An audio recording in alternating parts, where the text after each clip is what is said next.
മലയാളികൾക്ക് വളരെയധികം സുപരിചിതയായ ഒരു ഗായിക തന്നെയാണ് രാജലക്ഷ്മി. എന്നാൽ ഇപ്പോൾ രാജലക്ഷ്മി അധിക നാളായി കാണുന്നില്ല എന്ന പ്രേക്ഷകരുടെ പരാതിക്ക് ഉത്തരമായിട്ടാണ് താരം എത്തിയിരിക്കുന്നത്. ശ്വാസമെടുക്കാൻ പോലും പറ്റാത്ത അവസ്ഥ, മുഖമാകെ നീരായി, അവസാനം ഓക്സിജൻ മാസ്കിലും നെബുലൈസേഷനിലും പിടിച്ചു നിന്ന അവസ്ഥ. ഇതായിരുന്നു രാജലക്ഷ്മി കഴിഞ്ഞ കുറച്ചു നാളുകളായി കടന്നുപോയിക്കൊണ്ടിരുന്നത്. ഞാൻ ഈ ദിവസങ്ങളിൽ കടന്നുപോയിക്കൊണ്ടിരുന്നത് ഇത്രയേറെ വേദനയിലായിരുന്നു. ഇപ്പോഴാണ് എനിക്ക് കുറച്ചധികം ബെറ്ററായി തോന്നുന്നത്. എന്നെ അന്വേഷിച്ച് വന്നവർക്കെല്ലാവർക്കും ഞാൻ നന്ദി അറിയിക്കുന്നു. എല്ലാവരോടും എനിക്ക് നന്ദി മാത്രമാണ് പറയാനുള്ളത്.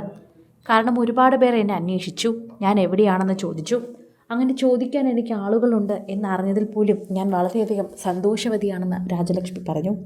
എന്നാൽ എന്താണ് പറ്റിയത് എന്ന് പറഞ്ഞില്ല. പനിയാണോ അതോ എന്തെങ്കിലും മറ്റ് ബുദ്ധിമുട്ടുകളുണ്ടോ? എന്തായാലും ഭേദമായി ഉടൻ വന്ന് എന്താണ് സംഭവിച്ചതെന്ന് പറയണേ.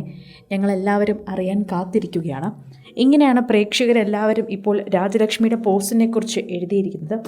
സോഷ്യൽ മീഡിയ ചിത്രങ്ങൾ തന്നെ വളരെയധികം വൈറലായിരിക്കുന്നതും അങ്ങനെ തന്നെയാണ് എന്ന് പറയാം.